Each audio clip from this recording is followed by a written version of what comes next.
All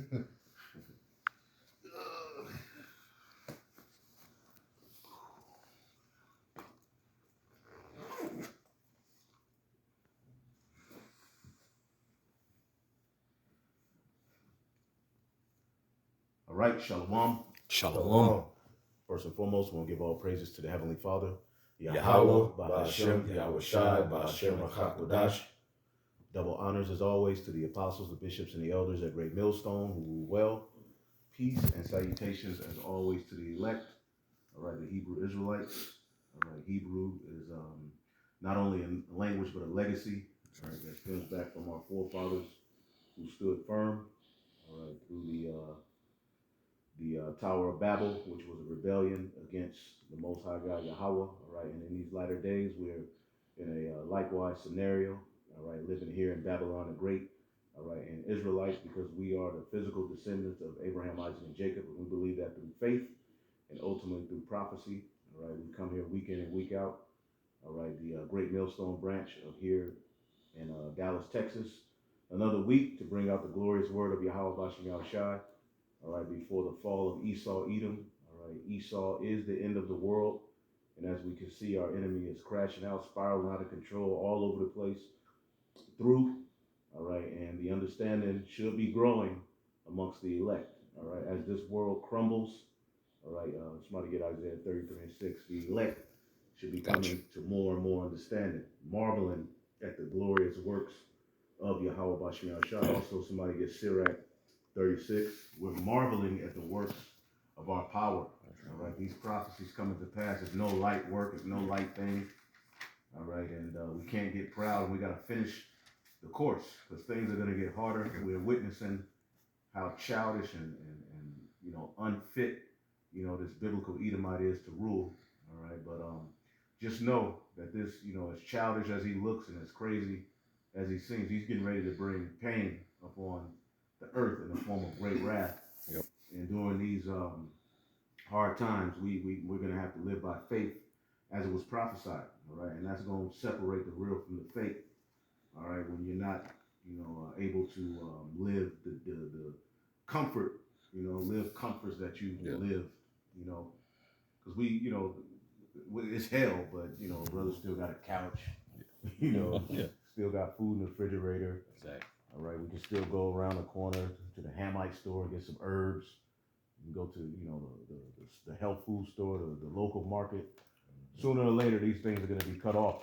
All right, we're going to lean solely on the Most High God Yahweh by Shem Yahushai. As a matter of fact, somebody get Habakkuk 3 and read the last two verses, I believe. Get that real quick and then we'll jump into it. So, open forum like every Tuesday, pretty much just going in the spirit in hopes that you brothers and sisters are edified. That's the reason we do these lessons, so that you can grow closer to the Most High by Hashem Yahushai. All right, understand Yahushua's sacrifice, understand the times that you're in. All right, and be rooted in faith. Yep. You got it? Okay. Yep. This is Habakkuk chapter 3, verse 18. Yet I will rejoice Start at the verse above that. Oh, verse 17? Mm-hmm. Okay. Verse 17. Although the fig tree shall not blossom, neither shall fruit be in the vines, the labor of the olive shall fail. See that? That's showing you there ain't gonna be no produce. All right, which is pretty much how the elites are moving, using Esau, Edom, America, the small hat, crashing out. This is gonna lead to, a lack of resources. Your everyday necessities that you were used to having, things are gonna slow down. Yep. Okay, the reason America is hitting last and that you have reserves, you have things on reserve, so you still have access to things. But these moves that are being made by the elites and this thing with Iran, which is Taco Tuesday, Trump, talked all that shit on Twitter and pretty much reneged, and which we knew, it's theater of war. These devils are, pretty much manipulating the markets and doing their wickedness. Who even knows? The elites can pretty much be working both sides with Iran, Israel and Babylon to, basically squeezing world economies and bringing about a squeeze so that they can bring about a crash. We already know how these devils get down, all right? But outside of that, we know this devil is on his way out. and the elites are going to soon find out that they're not in control. But read that again, Baba Kashaw. Come. This is back in Habakkuk chapter 3, verse 17. Although the fig tree shall not blossom, neither shall fruit be in the vines, the labor of the olive shall fail, and the fields shall not yield meat. See, the fields ain't going to yield no meat. Yep. Okay, and your farmers are getting cut off, right? That's prophetic. Okay, the pretty much the way that the elites are moving when it's all said and done, just like in Egypt, when Joseph had all of the food, what did Pharaoh tell the people? Look, go to him and do whatever the hell he tell you to do. Yeah. Basically, that's the Esau's trying to put himself in that position. The elites of this world, they're buying up all of the fields, and pretty much when it's all said and done, they'll have everything hoarded to themselves, and the people are going to have to go to them and do whatever the hell they say to do. As a matter of fact, I believe in Egypt they said we have nothing else to give but ourselves. You know, we don't have anything to trade off. The only thing we can give is ourselves. So this is what the New World Order is setting up. Pretty much to you're going to have to give your soul over to the beast Voluntarily captivity. In order to live a normal life. Damn. And the life ain't gonna be normal like the 80s and the 90s and the early 2000s. It's gonna be a 15-minute city. Things are gonna be rationing them to you, and it's gonna be crazy. Yep. This is why we're crying on our power to get us the hell up out of here. So Habakkuk is given a vision of the end. He said, though things ain't flourishing, there's no meat in the stalls. The olive ain't flourishing, meaning, farming as we know it, which is the most important part of life, is no more. What did he say? Keep going. Read it one more time. I got you, Zaquan. Verse 17. Although the fig tree shall not blossom, neither shall fruit be in the vines, the labor of the olive shall fail, and the fields shall yield no meat. The flock shall be cut off from the fold, and there shall be no herd in the stalls. Woo! See that? That's the times we're coming into. Right. See that? You got people hoarding up food, which is, you're not unwise to get a little extra, all right? But the Lord can have it to where you're not close to what you saved up. We're going to have to lean solely on Yahweh Bashim Yahushai, man. I'm going to read it in the NLT. In the GNT, it says, Habakkuk 3 and 17, even though the fig tree have no fruit, and the grapes don't grow on the vines, even though the olive crop fails and the field produce no grain, even though the sheep all die and the cattle stalls are empty, I will still be joyful and glad because Yahweh Bahashem Yahushua is my Savior. The sovereign Lord gives me strength. He makes me sure-footed as a deer, okay, and keeps me safe upon the mountains. See?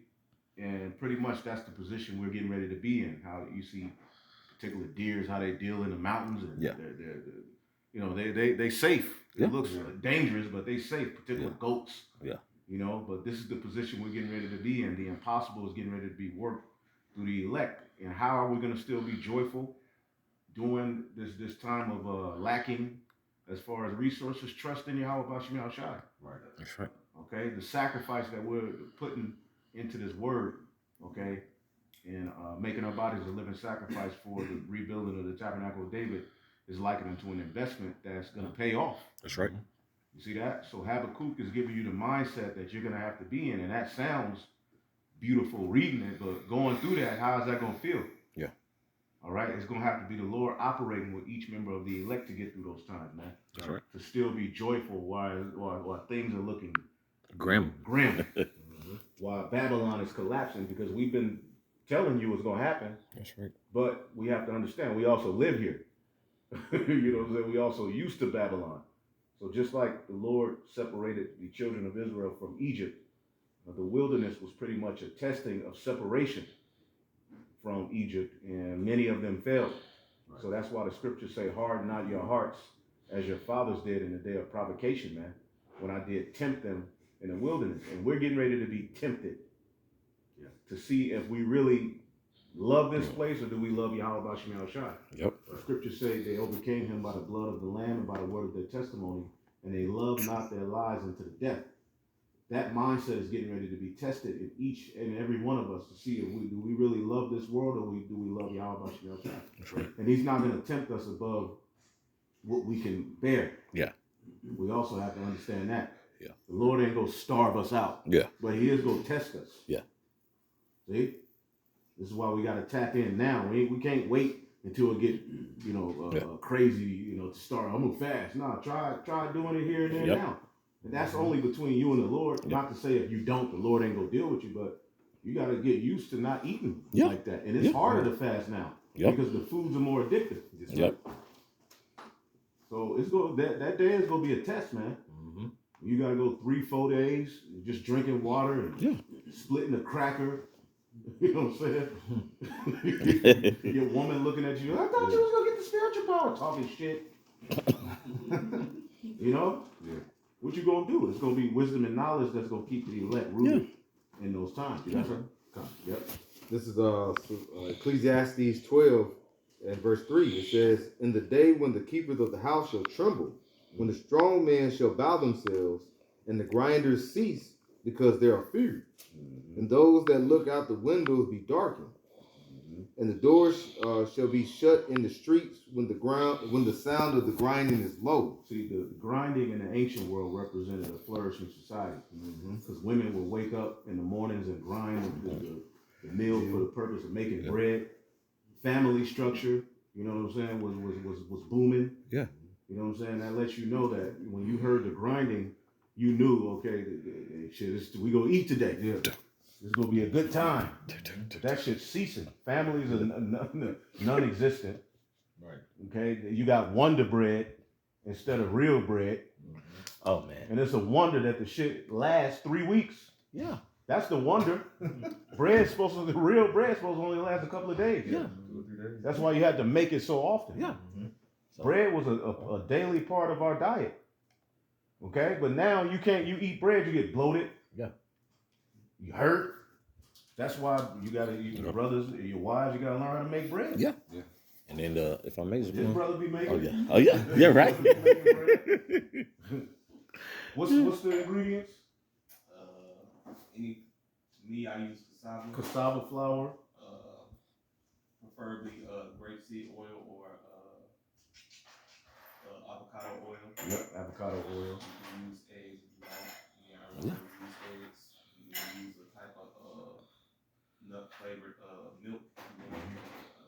That ain't the one that cannot. That's you did your, okay. You extrapolated and did your own thing, because this one cannot was basic. Yeah. It was like cassava flour, oil, water, and it was something else. Oh, chickpea flour. Chickpea flour. Yeah, something like that. That's it. That's it. Yeah. And you can put a little seasoning in there. Yeah. Okay, but there's all kind of ways to make bread. And if we must say, the stuff that brothers make from scratch is delicious, man. Yeah. Ain't no bootleg type shit. That food is delicious, bro's make. One brother Red makes some sourdough bread. My goodness, bro. Yeah. That and it actually helped my stomach. Yeah. You know what I'm saying? That's how you know we got to get up out of here, man. Yeah. Brother made some sweet potato waffles earlier today. Okay. Two eggs and a sweet potato and to the seasoning of your liking, bro. So it's a lot of stuff that you could actually be somewhat in control of, right? Right. You can make your own medicines in the form of tinctures. It's real easy. Right. It's real easy. I never thought I would have been able to do it. Yeah. But hey, anointing oils, tinctures. Yeah. We do these things. Yeah. The spirit and power of Yahweh Shemel Shai. All right, we're to the best of our ability. You gotta know the virtue of the roots and herbs. You gotta know how to take care of yourself, man. That's right. We're getting ready to rule the whole entire planet Earth, and as the scriptures say, these things are gonna be a standard. You're gonna be issuing out orders that this is medicine. Yeah. We're gonna do away with the fake medicine, petroleum-based medicine. This devil got out there destroying people, and the true medicine that comes out of the earth is gonna be reestablished as the medicine. All right, that's a part of the law going forth. That's right. This is how you heal yourself. This is what you eat. This is what you don't eat. This is what we're getting ready to teach the world. So why not start now and learning some of it? You have some? Well, I would say, because you mentioned like being self-sufficient. Americans are not self-sufficient in anything. Majority of Americans. They just shoot guns. Yeah, just shoot guns. That's it. I'll shoot your ass. So you get to a point where you're going to look at it, and when things, as I said, the grinding is low, like you see more jobs being lost. Right. Yeah. Now Esau is consolidating certain things, like say he's going to consolidate the farming things you need as far as vegetables, fruit. Because what through the Straight Heart Moves is what fertilizer. abundance of fertilizer. You need that. And they said, like you said, when you look at what happened this past planting period, where you plant your the farmers do their planting and set up for their grain and fruit, vegetables. It wasn't as abundant as it was in the prior years. So what is that's going to lead to? That's going to lead to more of lack of food. So Esau's consolidating everything. It's like a controlled demolition. When you look at how he's over the last 3 or 4 years, you had the burning down of the chicken plants and every other I forgot about all that. Train derailment. Train derailment. Messing up the water. Mysterious. This is happening on purpose. The wildfire in Atlanta. I mean in Nebraska. And those holistic doctors that have been coming up missing up over the years. Yep. He think he finna go see his other wife, nigga. A ninja come out of nowhere, grab his ass up. And you never hear from this nigga again. But he had ideas that would save the world. Okay? Esau's the devil, man. And you Edomites, goodness gracious, man. Looking at you devils as we get closer and closer to the end, you are absolutely the worst nation of people the Lord made. That's one thing we can be for certain about. Okay? For sure. That's right. You were reading, right? I have a clue. Was that all on Ecclesiastes? Which is the last verse. This is Ecclesiastes 12:4 in the middle. It says, I'll start at the top again, verse 4. It says, and the doors shall be shut in the streets when the sound of the grinding is low, and he shall rise up at the voice of the bird, and all the daughters of music shall be brought low. Meaning people ain't happy. Music was known for feast and happiness and festivities. Remember music back in the day? Okay, when your mom and dad had their friends over playing cards, drinking, Johnny Walker Red. And you and your brother and your cousins would dance in front of them until they said, "Take your ass back there and go lay down." It was fun. Now music is nothing. A new album come out, you just save it to the playlist and you forget the shit, and then you hear it when you play the playlist. That's true. Music itself is although there are some good artists that still making good music. All right, the daughters of music being brought low also goes into people aren't happy. The joy, the mirth is gone, man. This is the worst time. Like the book of Daniel talks about a time worse than ever before. We're already entering into them times. We're already here. So, because everybody now is pushing what? For the past few years, therapy. When did the therapy become such a big trend? Right, because people need the Lord. People are languishing because they have what? Disrespected the order that Yahweh Bashim Yahushua set up. And, whether people know it, even certain heathen are coming to the conclusion we need to clean our waters up. So let's put, oysters and clams back into the water. And most people don't want to admit it. The Lord, the scriptures, the order that the Lord set is needed in order for people to be happy. Rebellion and doing as thou wilt, it only feels good for a season. But after a while, you get cancer, you get depressed, you lose your soul, and the earth decays. You see? And Esau, Edom, you can thank Esau, Edom for that, for giving you people the free reign to do as thou wilt. In the form of this whole liberal BS that he pushes, man. Liberty. Okay? No, you need the earth needs order. That's right. You see that? I'm gonna read this one too in the book of Joel, because these are the times we're living in now. Can we get that account? What was it, Elijah or Elisha, where it was a famine and he ran into a woman?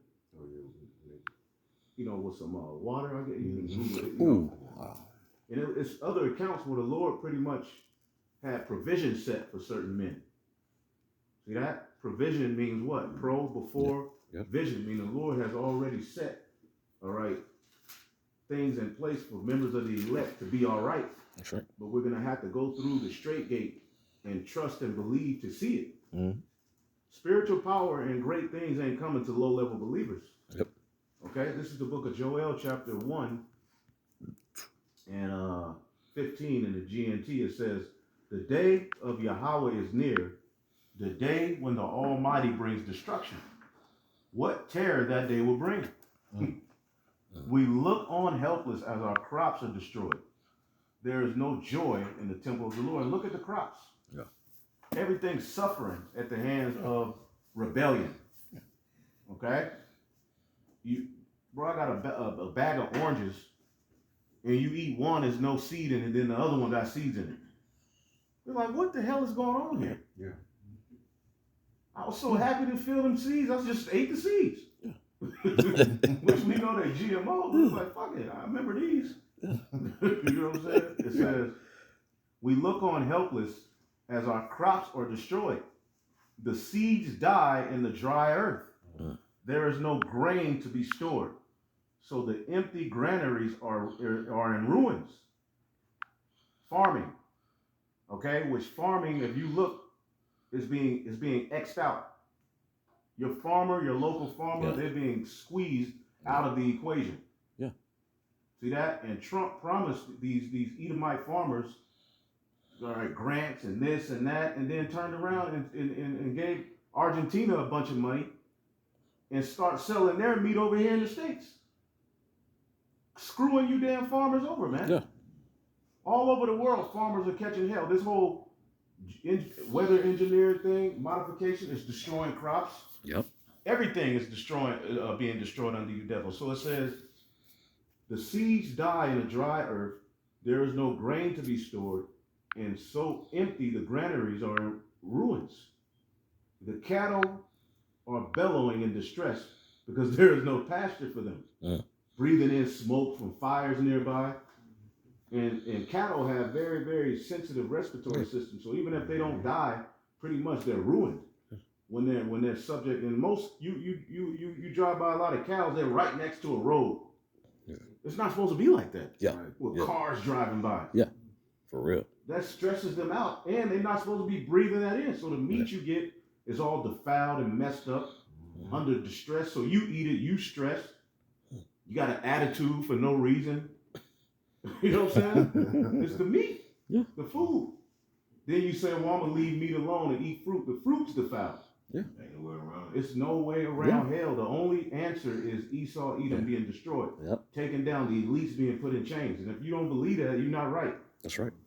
If you don't pity pat with cancer, right? You're supposed to remove it or do something to attack it. Well, why will we, the scripture saying in Sirach 10, the physician remove it. A disease, man. That's right. And he that today is a king, tomorrow he shall die. Okay, so the answer to all of our complaints is deliverance, all right, through Yahweh Shah's return and the elites being taken down. That's the only way this earth is going to flourish, is if the chosen people under the second Adam return to the garden eastward of Eden. We have to be in that area ruling in order for this everything to go right. Yeah. Then, if I may, the whole gas thing. Oh boy, that's shooting up. Yep. The elder said that because ain't nobody trying to think about that. Like, damn, here we are, close to pretty much $5 in the state of Texas, and then other states I know they're at $6 and possibly $7. Yep. Because I use the premium. So yeah. You're already paying $4+. Yeah. It's for to be $5. You know what I'm saying? But at the end of the day, I just get the gas. Yeah. But I do notice that shit. Yeah. You know what I'm saying? But I don't even complain about it. Be intentional as hell where you traveling to. Right. And they are diluting it. Yeah. And that's gonna start messing up people's cars. Yeah. And we got ethanol, I think. This man is Ethanol, that shit burn fast as it Yep. get hot, the heat. And now cars, they do make cars that run off of it, but if they everyday car, you ain't used to that shit. That's right. It's gonna fuck up the exhaust, the engine. Yep. Fuel injectors. This man is the absolute. He's just not the heathen. Got to go, bro. Yeah, he's through. Yep. It says the cattle are bellowing in distress. Joel 1:18 GMT, because there is no pasture for them. The flocks of the sheep also suffer. I cry out to you, O Lord, because the pastures and the trees are dried up, as though a fire had burned them. Even the wild animals cry out to you, because the streams have become dry. So the everything's languishing at the hands of this, brutal rulership. And again, as we have learned righteousness to the best of our ability, we're coming back to the understanding of who we are. Yep. We now appreciate the Lord's laws, man. As the scriptures say in Psalms, somebody get that, Psalms 119:71. Get it in the NLT, Baba Kashab.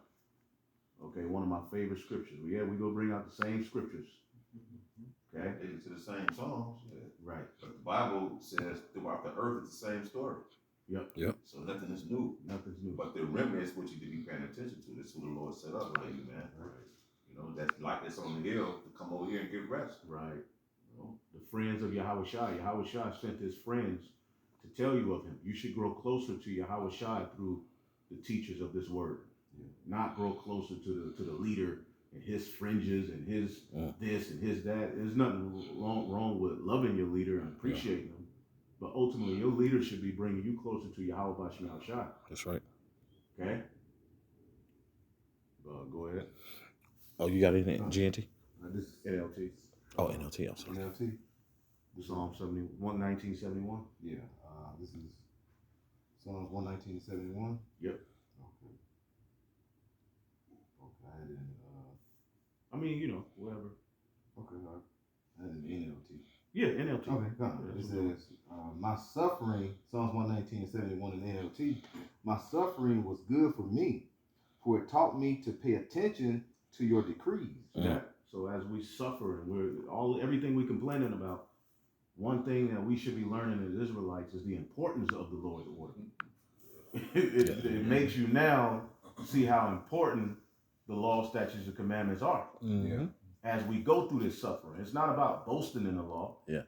But you also appreciate the law. Of course, we keep the laws to the best of our ability. That's right. Right? There's nothing wrong with that. But we understand we can't meet that measure. But as you read it, you now understand why the Lord was so tedious in his law. Why seed shouldn't be mingled. Okay? Why things should only be produced after their kind. Shouldn't be no, dog, this devil got a tree with like 10 different fruits on it. That should not, that's Damn. That nigga wild. He's just, man, I'm talking about, bro, they got, clone, bodies where they go try to put human consciousness in. This man, this earth is completely out of order. And now through seeing this, we understand, man, the simplicity in Yahweh Shai is far better for us, man. Nigga made her It's the best thing for the earth. And the Lord he wants us to see this so that ultimately we can understand the importance of righteousness. That's what this lesson is for us. Although it hurts, it's needful for us, and it's good for us to go through this, to see this, to feel this, to take. He wanted us to marinate in complete wickedness. He exalted his left hand and had his right hand below it, right? The chosen people, we had to be subject to vanity. Because how can we go get the kingdom and rule without have seen the earth like this? Right. We had to see it like this first. And many Israelite leaders don't push that notion to the congregation. Yep. It's just the law, the law. We do it. Okay. Okay. You got something? Yep. It's 1 Corinthians. Somebody found that 11. With Elijah religion. Yeah. Okay. Well, you go. Psalms. 1 Corinthians 11:32. It says, "But when we are judged, we are chastened of the Lord, that we should not be condemned with the world." And they're going to that, like you said, we're chastened. The Lord chastises us to help build us up. Right. Because the world is condemned already. Yep. All right. We just got to go through the motions, as they say. But we're chastened to basically to not love the world, to build us up spiritually, so we can be ready for those trying times. Which these trying times are here, but it's just going to get tougher as time goes through. Right. But the Lord is going to get us through this, because we're going to, the elect is going to endure these things that's happening. They say, because Jacob's trouble is here, but it's just going to increase. Yeah. Yep. So read that again. This is 1 Corinthians 11, verse 32. It says, "But when we are judged, we are chastened of the Lord, Right. that we should not be condemned with the world." So we catch our little hell now. Yeah. You know what I'm saying? We'll take this. Yeah, we'll take this. Because you don't want what's coming. You don't want to get left out there in the times to come without any covering from Yahweh Bashem Shai. And that's what many of these people are getting ready to experience. Yep. Because they have no vision. You got to have vision. Yeah. Get that scripture where there is no vision, the people perish. See that? And then did we get Isaiah 33?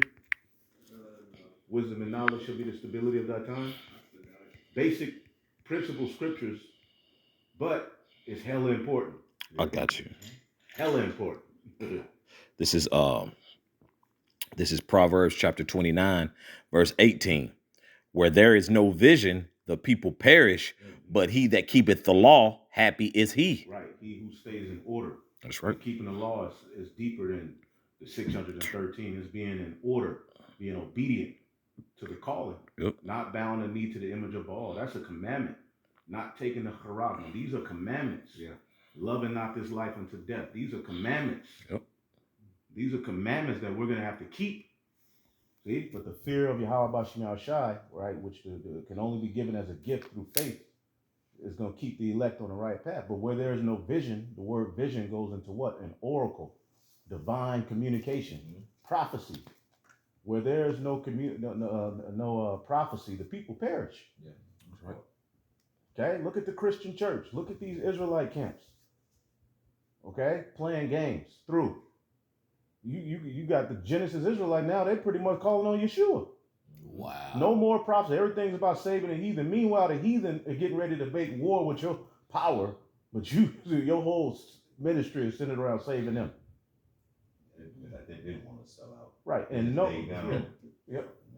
And not one heathen is coming to them niggas talking about, yeah, y'all, the tabernacle of David got to be built. Not one. Right. So these dudes are complete compromise, man. We're seeing the Lord take the spirit off of men. Yep. Because they don't have vision. You got to have vision. You see what I'm saying? Where there is no vision, the people perish. That's right. Okay? Isaiah 33. Go ahead. This is Isaiah 33 and verse 6. It says, "And wisdom and knowledge shall be the stability of thy times, and strength of salvation." There you go. Wisdom and knowledge. All right. Fear of Yahweh Bashim Shai. Go ahead. Shall be the stability of your times, man. That's going to keep us rooted. That's crazy. Just believing on words versus something tangible. Yeah. Where if you go 200,000 miles up in the sky, go here, this place, no. You got to believe what the word says. Right. Yeah, I believe what the word say. Because this world will confuse you. Yep. This world is all over the place. They're doing a circle around the moon, so to speak. He's in a Hollywood studio in Phoenix, Arizona desert. Nigga in Detroit. Nigga in the goddamn desert, man. They took a nigga to do a donut around the moon. Right. Really? Yeah. With the Artemis, which Artemis is also known as the light bearer. So this is nothing but left-handed witchcraft. Okay, if you don't have the prophecy, because there can be people who understand that's a lie, but ultimately they don't know what the hell is going on. They don't know Esau Edom is throwing up enchantments, basically to succeed in his new world order. Trump is meant as pretty much he's stalling you people out. He's just like a prop that you can look at and complain about, while they're pretty much setting up the infrastructure for the mark of the beast right before your very eyes. Data centers everywhere. They're trying to get AI deregulated. They don't want no states to have any say-so of how they bring about this infrastructure, because as they squeeze, because a snake is known to squeeze its prey, they're squeezing the prey, and pretty much before you know it, all right, they're going to be telling your ass you can't go outside. We got an energy shutdown, or you can only drive on this day of the week. All right, you don't got to drive to work. No, as a matter of fact, ain't no work. Right. Universal basic income, food ration, a system of basically total control, surveillance to save the earth from the hell they brought on it. Right. Yeah. Like I say, they talk about the cities, how they trying to get everybody in these little small cities, what they call them, like 15-minute cities. Yeah. I don't know. I was just looking at earlier coming over to the camp house. You got a lot of people buying these electronic scooters, motorbikes. Yeah. You know, and I was like, they seem like they're trying to get, and they're cheap. You know, they're pretty reasonable. They're setting it up where you can have those where you want to go here and go there, but you can't go. You know, you ain't going too far. You're going 5 minutes here. 7 minutes here. So Esau, yeah, he's really setting these things up, and these people they're not thinking. They just, oh man, that's a good deal. I'm buying one. But all in all, Esau's setting you up. It's what they call it, okie doke.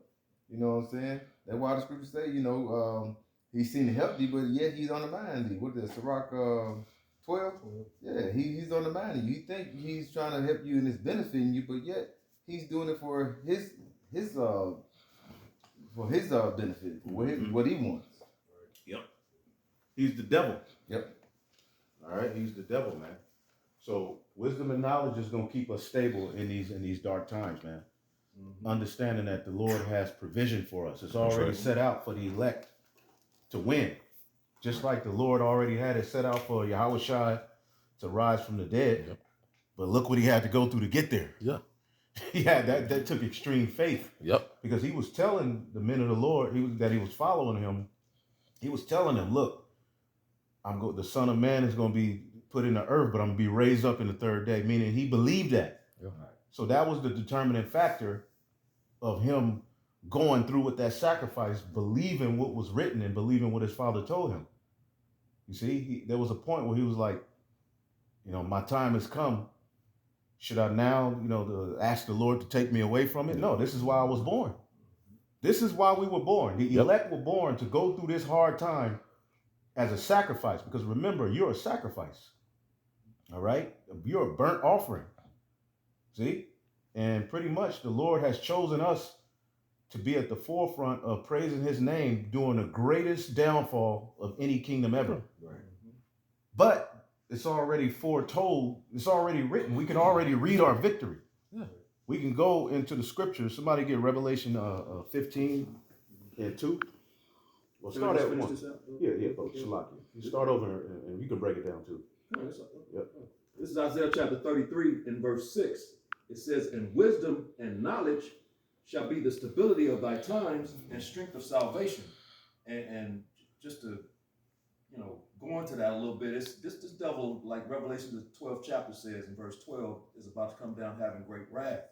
And he's putting a whole bunch of confusion in the earth. These people don't know, they ain't gonna have no answers, they ain't gonna know what to do.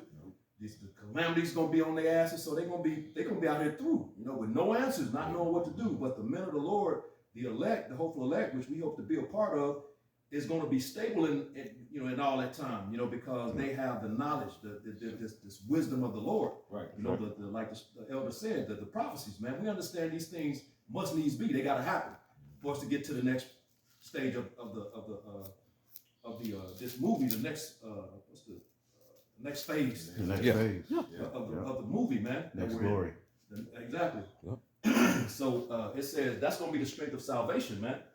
It says the fear of the Lord is his treasure, because the fear is the beginning of wisdom, knowledge and wisdom. Yeah. You got to fear the Lord to receive this knowledge. You're not going to get this knowledge because, like Scripture say, it can't enter into a malicious soul. You know what I'm saying? It's not, you can't dwell there, man. You know what I'm saying? And the majority of our people are malicious, man. They're wicked as hell. Yeah. So wisdom can't dwell in them, so they can't receive this. Yeah. That's gonna, leave them hung out to dry, man. You know what I'm saying? Yep. So basically, we have, hey, bro, this knowledge, this wisdom, this understanding is, like it says, the strength of salvation and a treasure, man. You know what I'm saying? Which comes through the via Yahweh Bashem Yahushua, starting with that fear, man. Yeah. That's kind of and that's beautiful that you make mention of that. Just knowing how to truly navigate the spirit and power of Yahweh Bashem Yahushua show you how to navigate. Mm-hmm. Just like, for example, the one Jake in the NBA and that one Jake who was in the Final Four. Now they these, big, that's a zeal. Right, but these Christ, these Christians, like, bro, someone should have pulled them to the side. Hey, bro, you believe and that's fine. Who? You know what I'm saying? Oh, Jay Nabi. Leave the prophecy to men of the Lord. Right. You know what I'm saying? You just to keep it a buck, because we get the whole zeal aspect, but they throwing the baby out with the bathwater. You know what I'm saying? I understand you were scoring 15, 20 points a game. You scoring 2 points a game. Yeah. Because the average professional athlete is usually anywhere from 4 to 5 years. So he pretty much shot himself in the foot with that. Well, he said he don't care. He crashed out for Christ. Yeah. He don't care. It's the Lord stirring things up in the earth. Yeah. I saw him on the street. He had a video. He preaching on the street. Microphone. Yeah. It's not The Lord set everybody up in their place. He said LeBron, Oprah, all them, they're not going to come and do this. That's right. I'm going to get this real quick. I'm just going to get to the point. It goes to Ecclesiastes 38 in the Apocrypha, where it says in 38 and 28, the smith also sitteth by the anvil. Y'all remember that, right? Uh-huh. It said the smith sitteth also by the anvil, and considering the iron work, the vapor of the fire wasteth his flesh, and he fighteth with the heart of the furnace, the noise of the hammer. You know, he making weapons. You see what I'm saying? You forging weapons, you put it in his heat. So these are jobs. Jobs, yep. The anvil is ever in his ears, and his eyes look still upon the pattern of the thing that he maketh. He setteth his mind to finish his work and watch it to polish it perfectly. Now I'm gonna jump down to verse. The point is in 32. I'm gonna go to 30. He fashioned the clay with his arm and bowed down his strength before his feet. He applied himself to lead it over, to lead it over. He is diligent to make clear the furnace. All these trust to their hands, and everyone is wise in his work. Without these things cannot a city be inhabited. So the Most High said of people to be firefighters, truckers, whatever the case may be, right? So without these things, Babylon won't be inhabited. So it says, without these cannot a city be inhabited, and they shall not dwell where there will not, nor go up and down in the cities. They shall not be sought for in the public council, nor sit in high. You don't go get the fireman of the year to do this council. They shall not be sought for in public council, nor sit in high in the congregation. Right. That was made to do that, and Lord, what was made to do this? Right. Everything is in its order, man. That's right. You see? And then it says, they shall not sit on the judge's seat. Prophecies. Yeah. The Lord got the apostles and the elders and the bishops and the men on down set up for that. So nigga, play basketball, bro. Shut your ass And if you watch videos, do that in your private time, man. Pray, you know. Yeah. Because they watching. Yeah, they watching. Yeah. Make that layup. It says they shall not sit on the judge's seat, nor understand the sentence of judgment.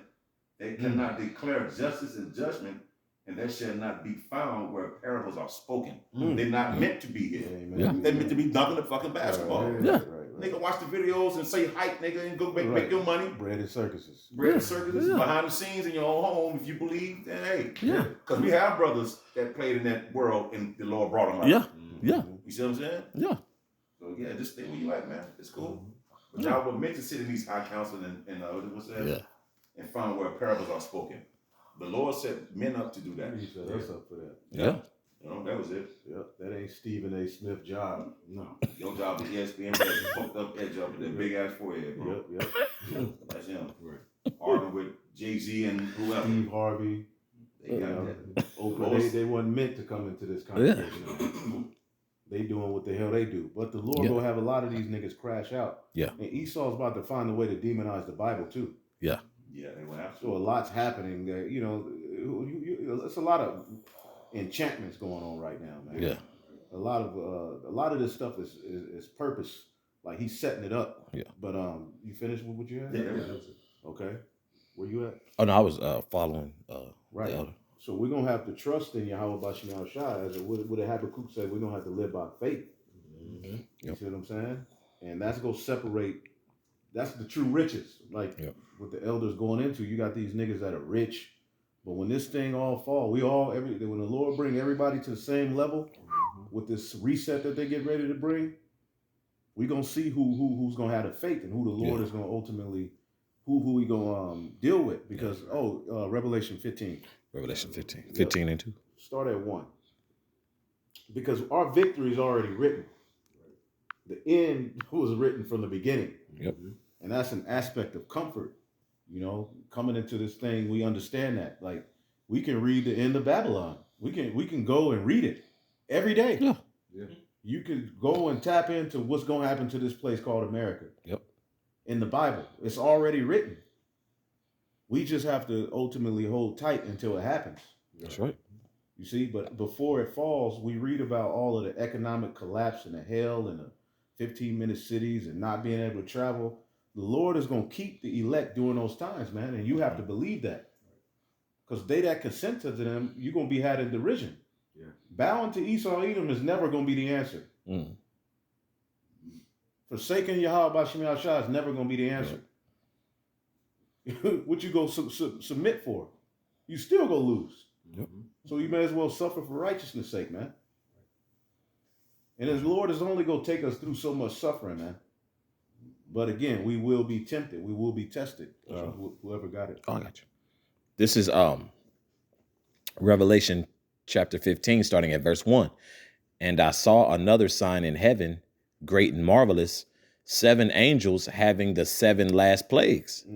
For in them is filled up with the wrath of the Most High. Woo! And the Lord is going to bring wrath to this place, and the angels are responsible for it. Go ahead.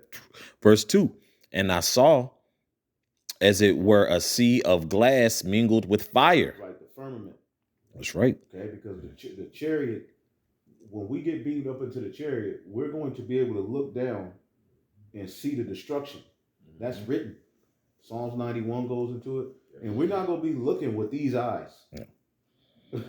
We're going to have the new body, and we're going to be able to zoom in. We're going to be able to look perfectly. Like we're going to have, because you look at animals. They have forms of spiritual power. Yeah. Eagle, but it's going to be on a whole nother level. An eagle could see his prey while he miles away.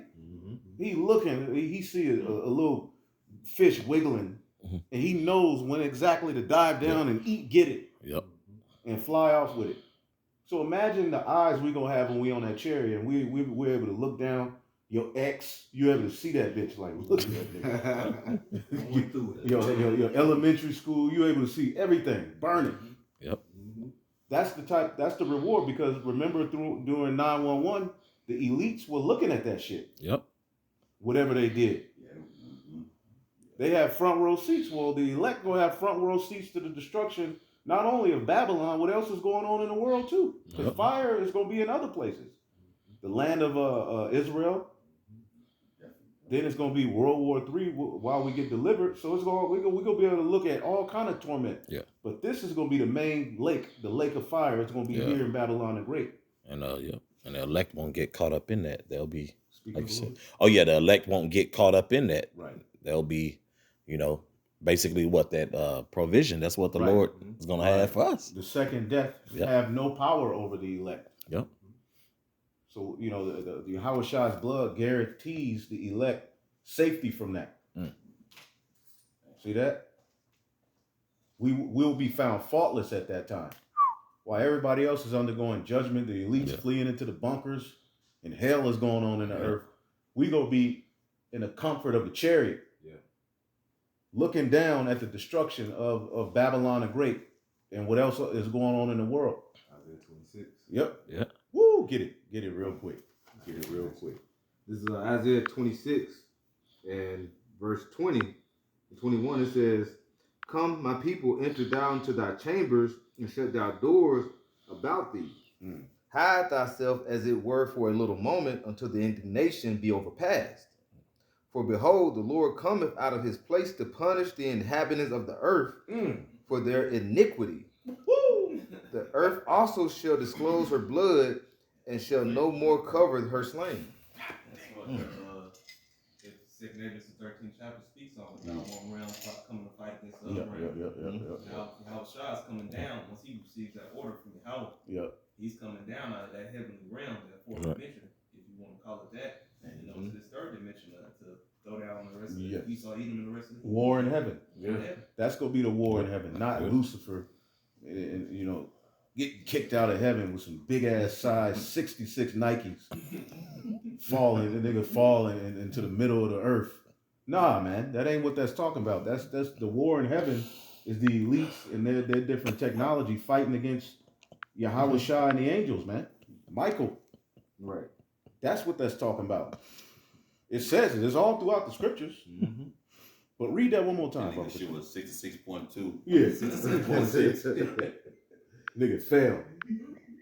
This is Isaiah 26 and 20.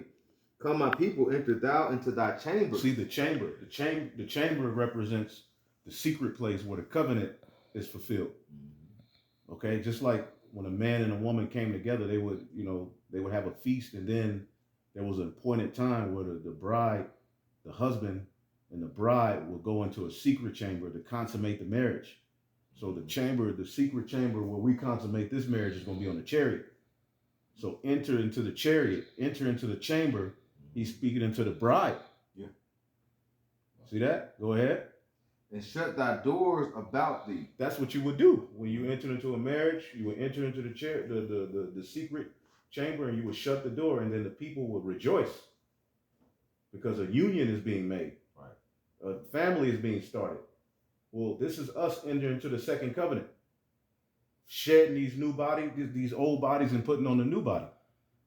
Go ahead.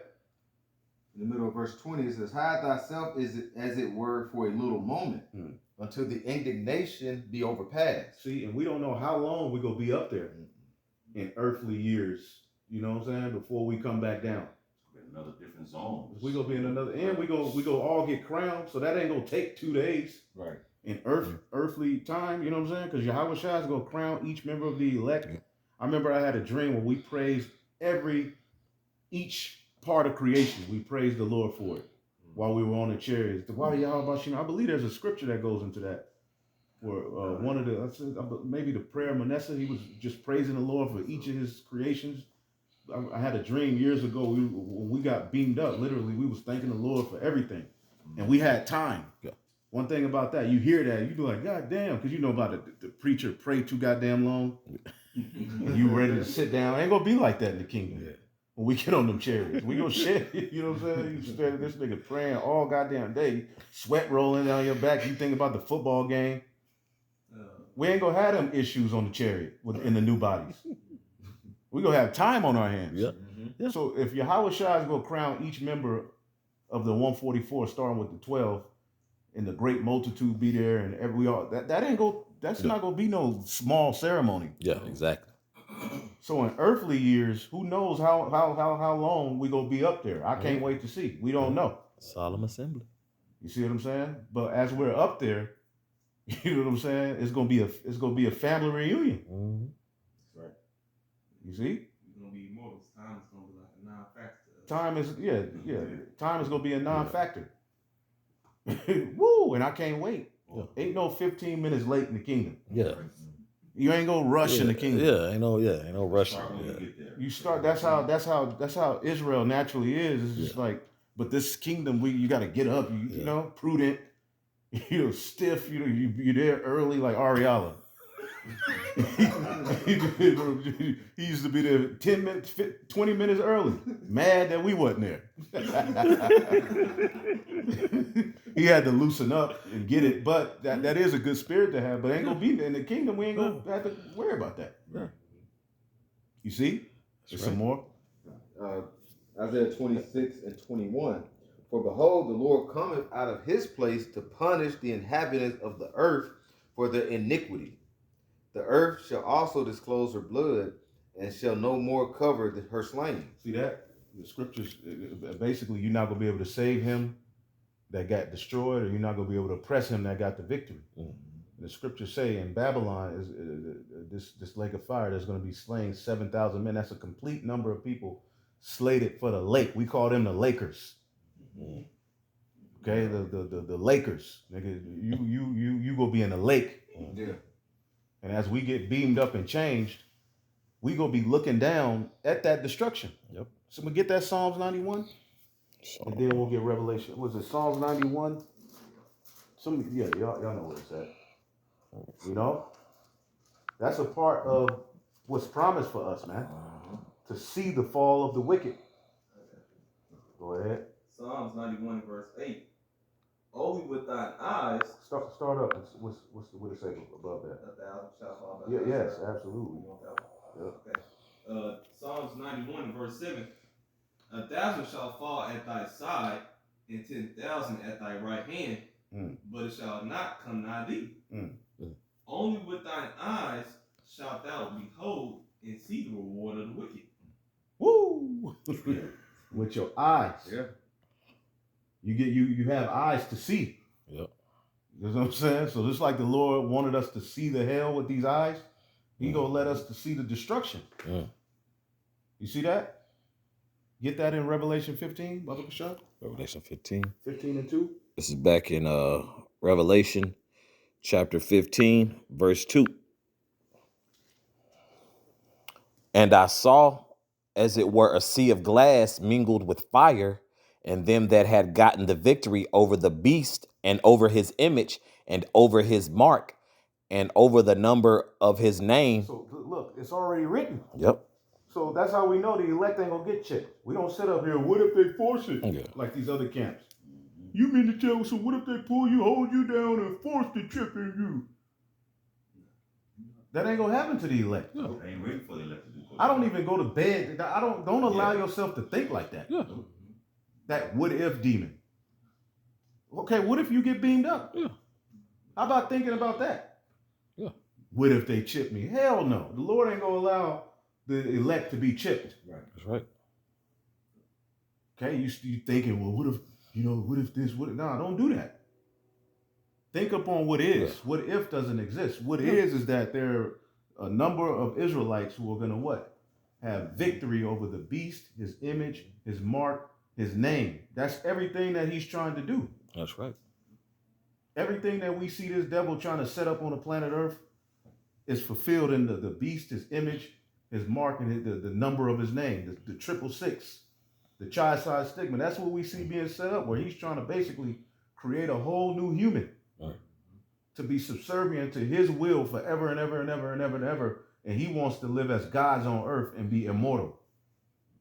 But he's trying to do it by left-hand means. So literally he wants what Jacob is promised, but he threw away the birthright and he's going about it the wrong way. That's right. This is basically Cain all over again, offering up a sacrifice that is not going to be accepted. That's right. See that? So the elect have victory over the beast, over his image, over his mark. All of that is already written. Yeah. And we go be on the chariot. Keep reading. Come. And over his mark and over the number of his name stand on the sea of glass, having the harps of the Most High. See, we gonna be singing. Yep. Go ahead. Verse 3. And they sing the song of Moses, Uh-oh. The Sing the yep. song of Moses. Go ahead. the servant of the Most High, and the song of the Lamb, Yeah. saying, Great and marvelous are thy works, Lord Most High Almighty. Right. Just and true are thy ways. See, we gonna be like, just and true are your ways. This is Yep. just. Yep. All this destruction and death. This is what's needed. Yep. And it said we gonna sing the song of Moses. Somebody get Exodus 15 and start at 1. Is some more? Yeah, let me read that last part for you. Yep. The Lord, our power almighty, just and true are thy ways, thou King of saints. See, this is just. Yep. You know what I'm saying? This is verse 4. Who shall not fear thee, O Lord, and glorify thy name? See, this is what, and that's that act, just like in ancient Egypt, us being exodused out, it brought glory to his name. This is gonna Yep. bring even more glory. Yep. Yeah. We're gonna be like, who, how you don't fear the Lord? Yeah. Yeah. After you see this. Yep. For real. Okay, your elite scurrying into the bunkers. Okay, it's gonna be a beautiful sight to see, man. That's right. He gonna disrupt all of these wicked plans, man. The scriptures say Yahweh Shah is coming to rebuke the wicked inventions of the heathen. Because this is wickedness, man. So anybody who thinks that our gospel is far out and we tripping, hey, go ahead and keep talking, man. Yep. Before it's all said and done, we gonna be on that chariot looking at you in the lake. That's right. I got that Exodus 15. Yep. Read it a little loud too. I got you. Because Moses sung, I believe, like 3 songs. But I believe this is the one that's talking about we go sing on the chariot. Yeah, this is the one. Because basically we're going to be delivered from the new Egypt. So this is after the Lord drowned Pharaoh and his army. Literally, we sung a song. Yeah. And then Miriam on down the line, when you keep reading, she did a solo. As a matter of fact, I'll see if I can find that. Go ahead.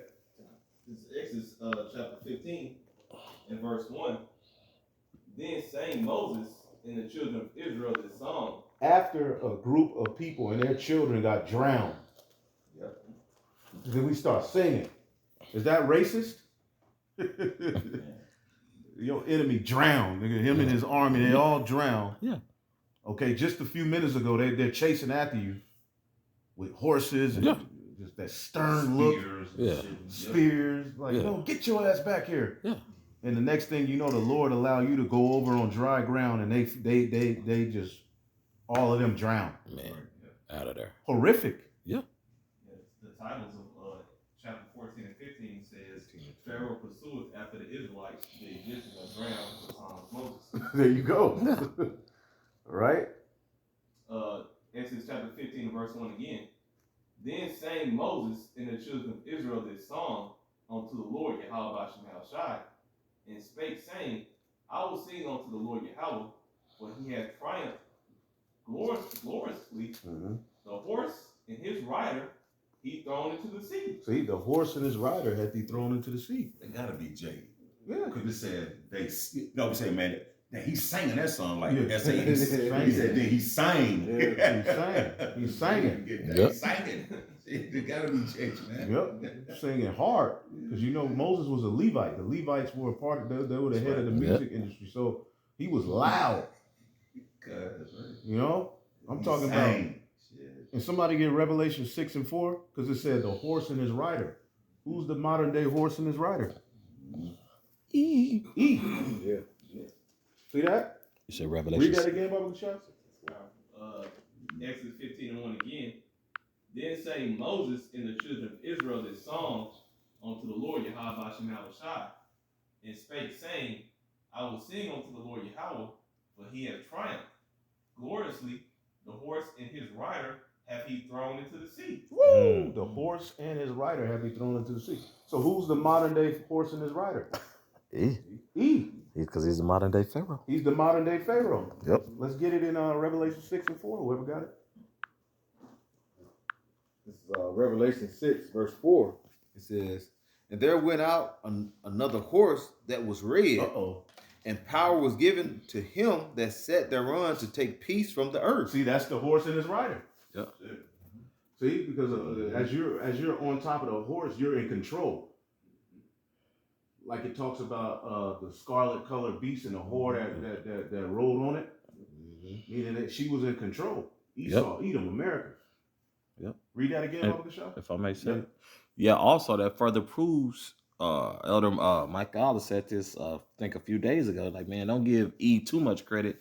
Why? Because the Most High is in control. Yeah, absolutely. Because something you see in verse 4, it says, and there went out another horse that was red, and the power was given to him. Yeah. Sounds very familiar, right? Should be. Job 9 and 24. Yeah. Right? So this is given to E, but he just he's playing his role. He's showing you how not to rule. Right, because he ain't there because he's just so great. Right. As we can see, this dude is a fool. It's a coincidence that this happened. It was strategic from the Lord. Yep. Lord. Yep. He basis of man. Yep. You know, he going back to that. He gonna return. He lowering the animals, man. Yep. You know what I'm saying? This dude is like dirt. He's at the bottom. Yeah. You know, so you know it's not that. Yeah. So it had to be something. You know what I'm saying? A divine. Yeah. You know, doing. Yeah, man, Ugu, and now he up there controlling the world. Yeah. And now you can see he belongs he belongs locked up. Yeah. He shouldn't be in power. Yeah. Okay? This nigga feeding. Remember free lunch? What the fuck was that? Oh man. Had you eating cheese fries? Yeah. Wow. Like brunch for lunch? What was that? Remember meatballs? What was that? Man. You got to pay for all that. I'm mad about everything. Little lunch card. Yeah. Oh yeah, they clamp that little hole in it. Yeah, if you broke in the hood, you gotta get the yellow one. Oh man. Oh, that pink The one. prison tray. Yeah. That was, man. Carton milk. Yep. Damn. Chocolate milk. What are you doing? And them damn fluorescent lights like in prison. Ooh. Yeah, the playtime was what, 30 minutes recess? Yeah. You know, when they let you go in the yard, that was prison. It's prison. Get back in. Yeah. The schools even look like prisons. Yeah. The Yeah. yellow bus. Yellow bus. The lunch tables. You pull up to play a football game on a yellow bus. That's what I did. Yeah. We drove to the game on a yellow bus, man. Yeah. Yellow bus. All of them. Yep. We pull up looking out the window at the other team. You know what I'm saying? Getting off a fucking yellow bus. Thigh pads, remember thigh, neck roll. Yeah. Talking about we could get these and get off a yellow bus. You think about this kingdom, you sit back. We offended, man. But this was judgment from the Lord. Yeah. Right. Yeah. God damn it, yellow bus. Yeah.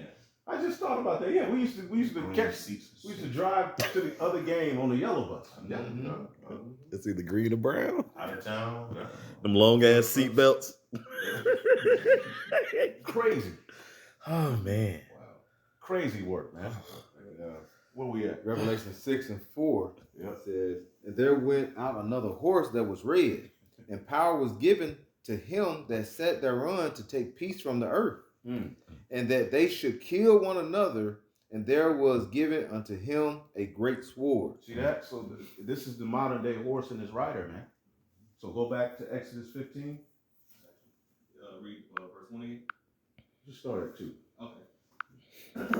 Exodus 15 and verse 2. The Lord Yahweh is my strength and song, and he has become my salvation. He is my power, and I will prepare him an habitation, my father's power, and I will exalt him. The Lord Yahweh is a man of war, and the Lord Yahweh is his name. See that? He's a man of war. That's Our right. Father was a man. After looking at what he did to Pharaoh, he's like, our Lord is a man of war. Yahweh is his name. Go ahead. Verse 4. Pharaoh's chariots and his host hath he cast into the sea. Right. Drown that nigga. And he's singing about it. Yeah. You know what I'm saying? If I can add, what's his name? Was it Lamech? Yeah, Did he He sing sung a song that he Nigga. killed a man? Yep. Why can't we? Right. Why we can't Yeah. get that back? Right. Yeah. You know? Yep. Sure. David, he was singing when after he got his victory. Yeah. You see what I'm saying? Toss him off the cliff. Well, Yep. King Amaziah, Throw him off the cliff. Watch him splatter down there. Paint the side of that mountain red. You give him another, toss his ass down there. Oh, he's a junkie. You know, this big. Singing with that wine, goddamn. Yeah. Get rid of these crackers, man. Yep. Verse 4, again in Exodus the 15th chapter. Pharaoh's chariots and his host hath he cast into the sea. His chosen captains also are drowned in the Red Sea. Through. Gone. Go ahead. Verse 5, the depths have covered them. They sank into the bottom as a stone. Niggas at the bottom of the sea. Damn. They got those cherries that are down there to the day. Yeah. Yeah. Coral Reef. Coral reef. Right. Coral reef, man. And this is what we're celebrating. Yeah. As we're getting, tomorrow is the end of the Feast of Unleavened Bread. Now tonight, remember tonight is supposed to be treated as a Sabbath as well. All right. And then tomorrow is the ending of the Feast of Unleavened Bread. Then you can eat, leaven again. Then we're going to the Sabbath again. Yeah. Tomorrow's the thing. The last Right. one. Yep. So again, this is what we're celebrating. As we're celebrating the Passover, we're remembering that horrific judgment. Not no goddamn bunny rabbit with eggs. We're celebrating a horrific day for our enemies that oppressed us being taken down. Right. This is why they didn't want you to tap into this book, because that having that mindset to want your enemy to fall, they're scared of that. They want you in that Deacon Hakah spirit. Okay? Look at that nigga put on the suit, the tie. Yeah, it looks like a funeral home director. A nigga on the back of the fan with his wife. Remember them fans back in the day? This nigga sitting there with his wife with the number, call 510-239 to bury your uncle. He took the hat off for Christ. That's the spirit the white man want to see us in. Fuck that, man. We want our enemies to fall, man. Yep. Every last one of them. You see that?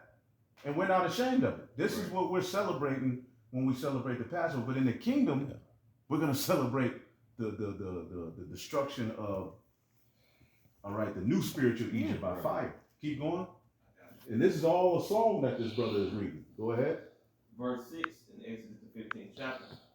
Thy right hand, O Lord Yahweh, is become glorious in power. Thy right hand, O Lord Yahweh, have dashed in pieces the enemy. See that? So that's Yahweh Shai. Because how did we get delivered out of Egypt? Did the Most High himself come down? No, he sent his angel to do all of those glorious works. And he's going to send his angel again to get us up out of this new Egypt. See, it's like, Jake, The Most High, the Most High. But what about that angel he sent? Yep. Don't forget to give that angel his credit. Yep. The representative of the Most High, who he said, this is who you should listen to. Wow. The death angel. That was Yahweh Shai, man. Paul tells you that. He solidified it. Deborah sung Yeah. the victory over the Canaanite forces. Yes. Oh, as we keep reading, we'll jump down and read about Miriam. Aaron's sister Miriam was singing. Yep. Wow. And this was in the song. Can you imagine that, man? They were singing that before. After all of that death, and then we sitting there singing with the angels hovering over us. Yeah. Yep. Go ahead. Verse 7. In the greatness of thine excellency, thou hast overthrown them that rose up against thee. Mm. Thou sendest forth thy wrath, which consumed them as stubble. Mm. And with the blast of thy nostrils, the waters were gathered together, and the flood stood upright as a heap. Mm. And the depths were congealed in the heart of the sea. The enemy said, I will pursue, I will overtake, I will divide the spoil. My lust shall be satisfied upon them. Right. When you look at these devils on the news, you know, they really think they're getting ready to get a victory. Yep. And the elites behind closed doors, just imagine them thinking they playing with people's minds by sending these little actors up like Trump and Headchef. These are all actors, man. Headchef got up there and passed gas earlier today before his speech. You're like, this is a Saturday Night Live skit. Yeah, Seth, that's a crazy ass name. Yeah. Yeah, Seth. A crash dummy. Just send him down to run into the line on kickoff return.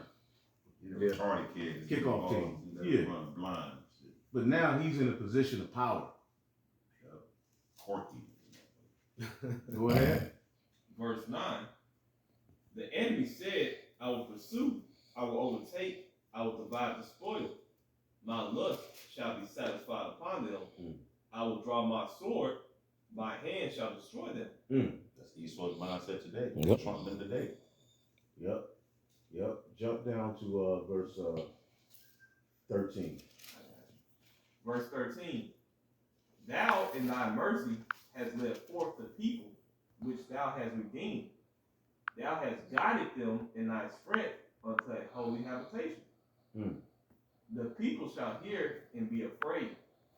Sorrow shall take hold unto the inhabitants of Palestine. The Philistines, them Africans. Go ahead. Then the dukes of Edom shall be amazed. The mighty men of Moab, trembling, shall take hold upon them. See that? He mentioned the same enemies that David was having to conquer. Yep. The Moabites, the Philistines, the Edomites. Three. Them three. What made him mention them? I wonder. What made Moses mention the same nations that David mentioned in his song? Go ahead. You got ears to hear, let them hear. Whoever got ears to hear, let him hear. Go ahead. Verse 15 again. Then the dukes of Edom shall be amazed. The mighty men of Moab, trembling shall take hold upon them. All the inhabitants of Canaan shall melt away. Fear and dread shall fall upon them.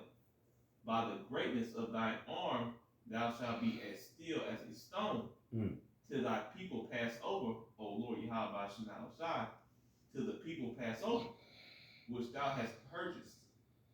Verse 17. Wow. Thou shalt bring them in and plant them in the mountain of thine inheritance. Thy place, O Lord Yahweh, which thou hast made for thee to dwell in the sanctuary, O Lord, which thou hands have established. See that? So this was the Lord delivering us out of Egypt. Then we can just read a little bit of 19, because then that's Miriam's song, which was Moses' sister. She had a solo. And you know the nigga woman, she always she always wanna sing. Right. You know what I'm saying? And she be acting like she don't want to. Now get up and sing, Vanessa. I don't want to. I don't want 5 minutes later. Loud in front of everybody. Remember that? You know, just thinking about family was always, you know, the Eve could sing. Yeah. You know what I'm saying? So here it is. Miriam had a solo in this glorious downfall. You know, the sister of Moses had a solo.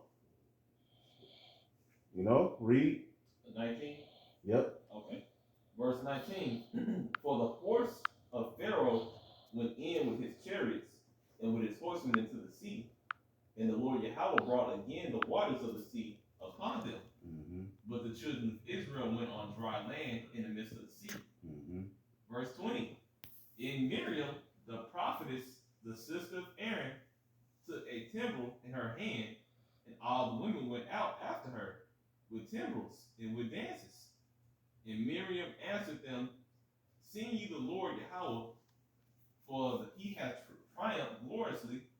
The horse and his rider hath he thrown into the sea. Woo! So she had a so they were singing. Mm-hmm. So this was a glorious affair. So how much more when we get on that chariot? It said when they sang the song of Moses. Read Revelation 15:2 again. Revelation. How much greater is this going to be? And then somebody get Jeremiah 16:14. This is Jeremiah. I'm sorry, I'm tripping. Revelation. Oh, okay. This is Revelation, chapter 15. And next, as you keep reading, the Lord made the water. It was bitter water that He made sweet. The miracles worked, but we ain't got to read that. Let's go to. You said Revelation 15:2. Okay. Read it again, yeah. Okay. This is back in Revelation chapter 15, verse 2.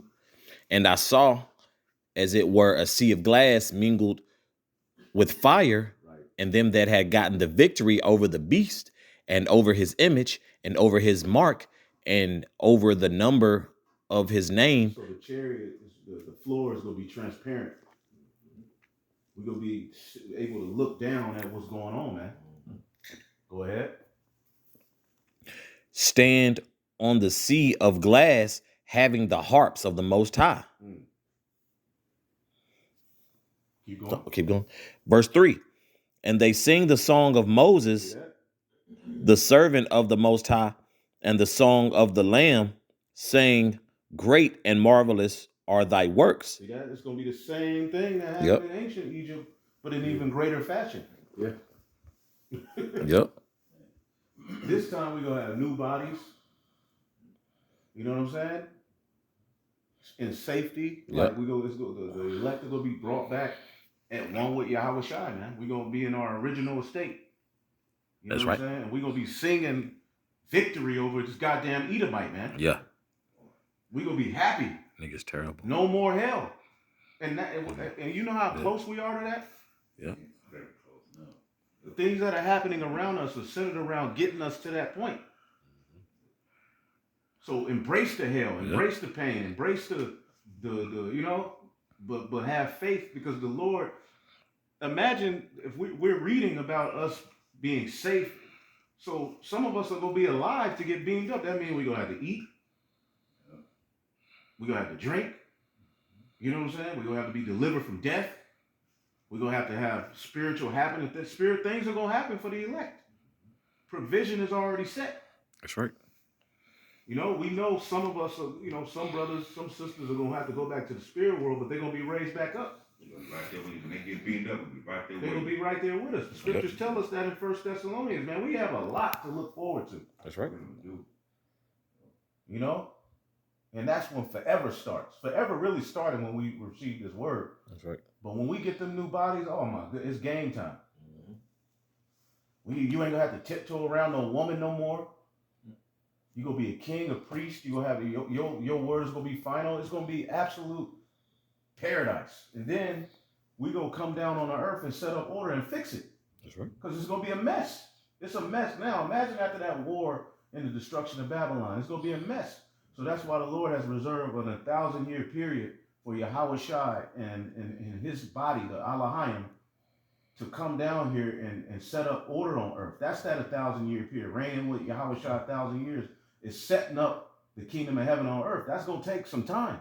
Because the Lord could, and he could snap his finger and get it, you know, make it back right. But no, he's going to allow his process, the laws, to be implemented in the earth, and that's how he's going to fix it. That's right. So we got work to do. See, but we're gonna do it in new bodies. It's gonna be Genesis 1, but now on earth. Right. Yeah, believing on this, like you said, man, without having that doubt, Yeah, you're unstoppable. you're unstoppable. That's right. Man, he can't do nothing to you. That's it. Damn, boy. That's why the belief in the resurrection is important. Right. See, that really, when you believe that, you there's nothing can stop you. If you believe in a resurrection, you should never look back. Yep. If you believe in a resurrection, there's nothing that can stop you. If you really believe that after 3 days he rose and ultimately was eating and drinking, you know what I'm saying? If you believe that, if you don't believe it, you don't have anything. Yep. That's the kind of power that we believe in. That's why the scriptures links the faith of the Gentiles to Abraham, because Abraham believed that Isaac could be raised from the dead if he sacrificed him. That's the type of belief we have to have, and with that, the Most High is pleased with you. You can bring out all the precepts, you can do the most beautiful lessons, but if you don't believe in the resurrection, you have nothing. That's right. Giving this life up is rooted in the belief of the resurrection. You see that? So we have a lot to look forward to, brothers, and you sisters that are listening. Okay, you can be with Miriam doing a solo on the chariot. That's right. You don't think she's gonna do it again? Okay? All the friction between the men and the women, that's gonna be over with on the chariot. Before we go on the chariot, because the elect and then one will be beating them too, because we got to bring the women back in the kingdom. You know what I'm saying? I asked one of the brothers, they're like, yeah, because the elect women got to be with the elect men. The 144,000 1/3, right?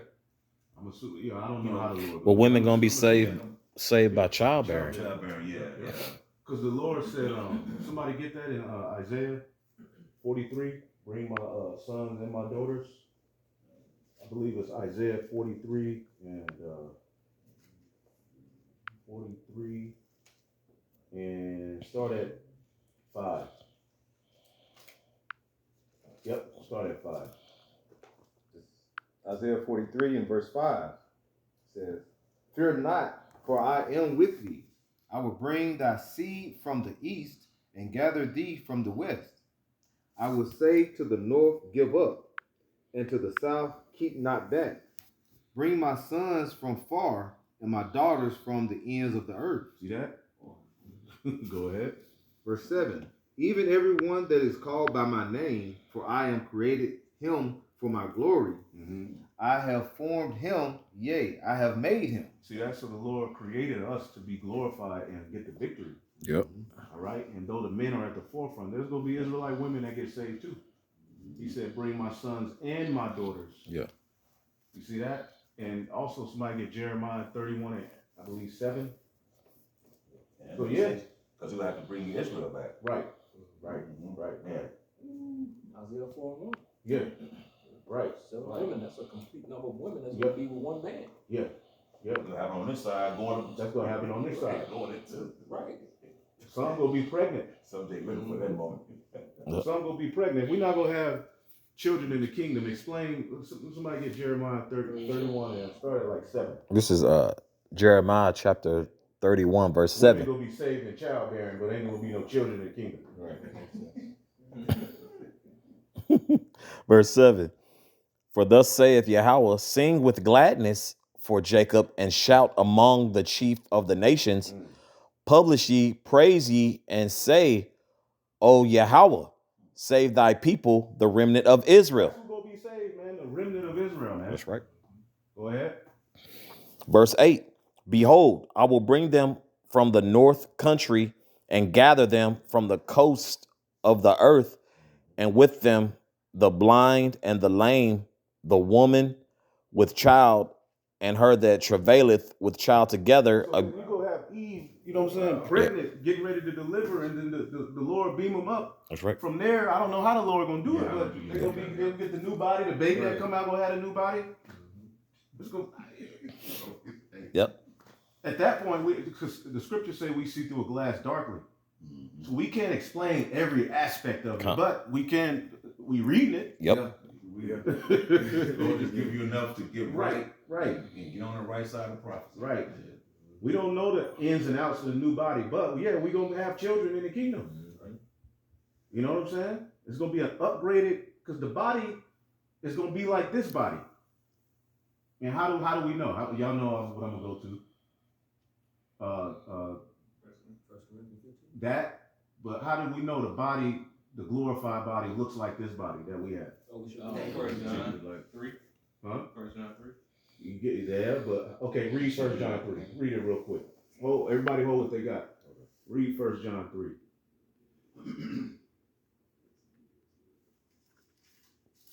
And shalom to you, Akim, Wakim on the comment board. Beautiful precepts, man.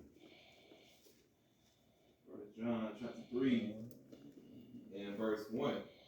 Behold, what manner of love the Father hath bestowed upon us, that we should be called the sons of the Most High. That's a beautiful legacy to be a part of. Go ahead.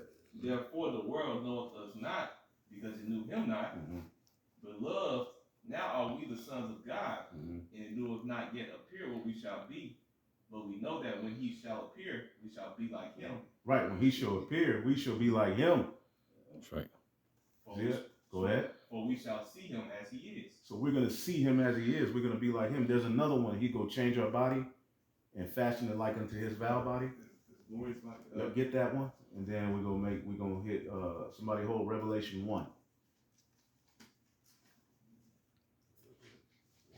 See that? So our bodies, we have about 127. We got to go about 10 more minutes to close out. Get a few more scriptures. I believe that's Philippians like 3, or he shall change our vile body, that it shall be made like unto his glorious body.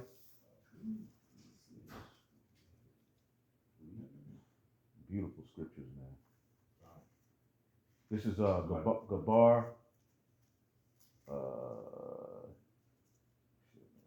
It says Shalash Yawamba. It says Philippians 3 and 10 NLT. I want to know. It says I want to know the Messiah and experience the mighty power that raised him from the dead. I want to suffer with him, sharing in his death. Verse 11, so that one way or another, I will experience the resurrection from the dead. See that? And the resurrection is when we're all brought back to our original estate. You see that? We cast off death, these bodies. Right. Now read that. Philippians 3 and verse 20 and 21. Right. For our conversation is in heaven, from whence also we look for the Savior, the Lord Yahushua HaMashiach, who shall change our vile body, that it may be fashioned like unto his glorious body. See? Now, how does this body look? Do we have an example of how he looks as he's in the heavens? Let's get Revelation 1.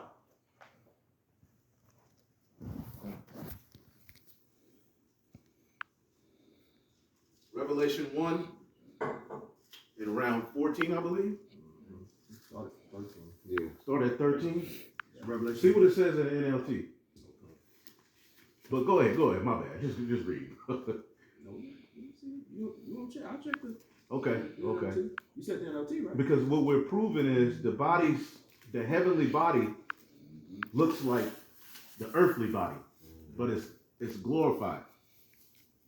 So John, as he's on the Isle of Patmos, all right, in prison on the salt mine, right, gets this vision, and he gets a vision of Yahweh. Now remember, this was Yahweh's best friend, and the Lord sent an angel to him to show him as he's in his glorified state. Let's get it. Whoever got it. It's Revelations 1 and verse 13 in the NLT. It says, and standing in the middle of the lampstands was someone like the Son of Man. As a matter of fact, I'm going to read it here in the GNT. I got it. It says a vision of the Messiah. And start at 9. It says, I, John, am your brother, and as a follower of Yahushua, I'm your partner, patiently enduring the suffering that comes to those who belong in his kingdom. I was put on an island of Patmos because I had proclaimed God's word in the truth that Yahushua revealed. So he's like, I'm in jail for preaching the word. All right. On the Lord's day, the Spirit took control of me, and I heard a loud voice that sounded like a trumpet speaking behind me. It said, write down what you see and send the book to the churches, all right, in these 7 cities: Ephesus, Smyrna, Pergamum, Thyatira, Sardis, Philadelphia, and Laodicea. And Paul helped set up some of these churches. It says, I turned around to see who was talking to me, and I saw 7 gold lampstands. Among them there was what looked like a human being wearing a robe that reached to his feet and a gold band around his chest. His hair was white as wool or as snow, and his eyes blazed like fire. His feet shine like brass that has been refined and polished, and his voice sounded like a roaring waterfall. He's describing what looked like a human being, but it's Yahweh Shai in the heavens. That's right. Revealed himself. So the heavenly body is going to look like these, but it's going to be upgraded. Yeah. So if our bodies are going to be changed into his glorious body, he had a feet, he had a robe on because he's the high priest in the heavens. It's describing basically the high priest in the heavens. And here it is. He had the ephod, the robe. Yeah, so man of war. So it's a man, but it's a glorified man. We gonna have those bodies. We gonna be in that body, Melchizedek's body, and we gonna come to the earth and rule in that body. That's what the kingdom of heaven promises us, man. And remember, people, we're not gonna be 5 in the kingdom. Nope. Right. Everything gonna go back to its original state, its natural state. Right. The apples and the fruit go like Everything. It said what 2 men had declared a cluster of grape back then. It's going back. But the stature and everything gonna be on another level, man. It's gonna be 5, 6 in the kingdom. Nope. You know? We go everything is gonna be upgraded. Yep. So the heavenly body is like this. Okay? And people will be like, well, how you gonna say we gonna have children, nigga? Because the Bible said their children are gonna inherit the land. We're gonna have children forever. But you having children in the wicked kingdom. Right. But you're not Much more in the righteous kingdom. Right. Buddy, come on, man. See that? And Yahweh Shai said he go drink wine with us. So how you gonna drink wine if if the body it's gonna be a heavenly body that's gonna be able to do earthly things? And there's only so much we can tell you about it, but we're reading about it. So as we're delivered out of this new Egypt and changed, and we're gonna be transformed into those new bodies. Do you understand what we're saying here? This is what the Bible is talking about, not this BS Christianity and Deacon Akkad talking about. Okay, when you got to worry about the earth running out of room, that will never be an issue in our kingdom. You don't think the Lord has that? And we don't even understand the earth.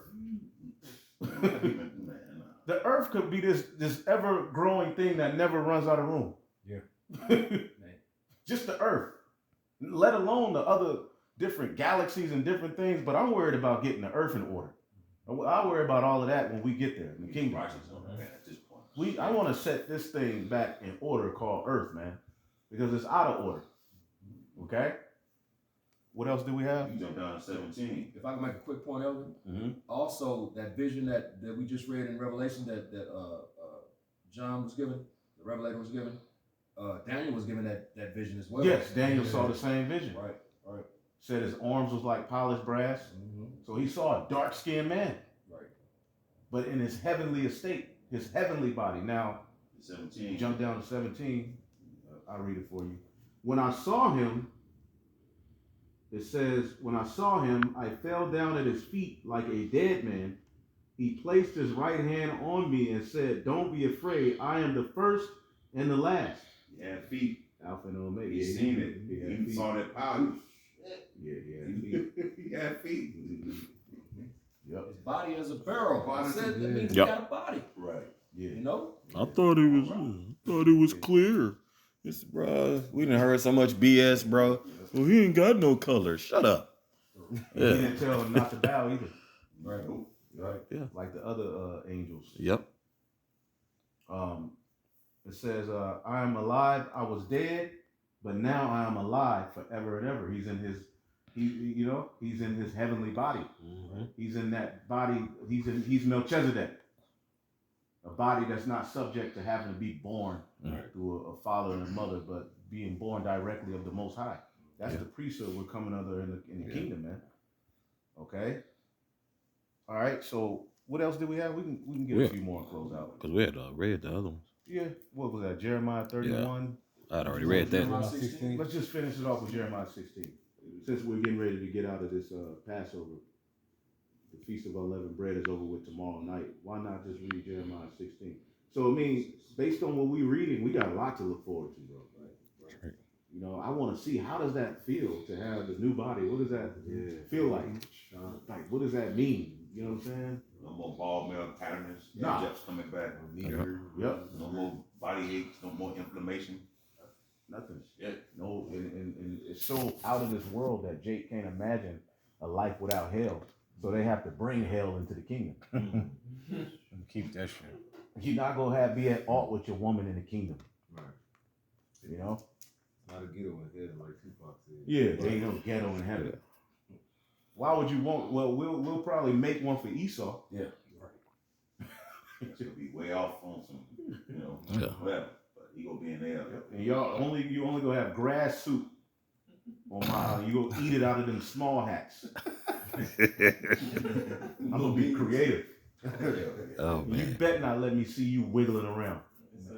It's a Esau gonna be far off, so yeah, we're gonna make a little place for him. Yeah, he gonna have his little place for him. But that day after that day when we gather all of them and bonfire. make the heathen watch. Oh, we got a lot to look forward to, man. Let's go. Jeremiah 16:14. Jeremiah 16 verse 14. It says, therefore, behold, the days come, saith Yahweh Bashem Yahushai, that it shall no more be said, Yahweh Bashem Yahushai liveth, that brought up the children of Israel out of the land of Egypt. Mm. So something new is about to happen. Mm-hmm. Verse 15, it says, but, the change, the Lord Yahweh Bashem Yahushai liveth, that brought up the children of Israel from the land of the north, and from all the lands whither he had driven them, and I will bring them again unto their land that I gave unto their fathers. See that? And this is the land of the north. Yep. This is the new Egypt. Yep. That's why beer is popular. Beer started in Egypt. Yep. Bowling, that goes back to Egypt. A lot of shit that we enjoyed we're in Egypt literally again. That's why Scripture says this is spiritually Sodom and Egypt. Sodom and Egypt. That's man. why it makes those those references. As Right. like, So when we get in the kingdom, the Passover is going to be us being delivered out of this place. And we won't just be reading about it. We'll be able to show the generations to come, this is what happened. We wore Nikes.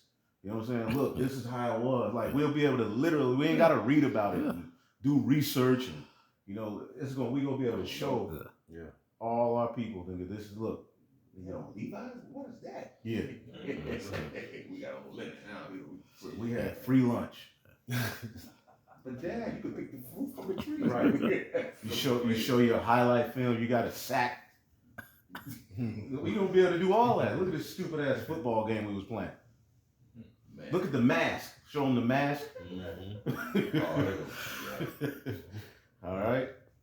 So man, Lord willing, y'all are edified, man. That's the reason we do these lessons. Anybody else got anything?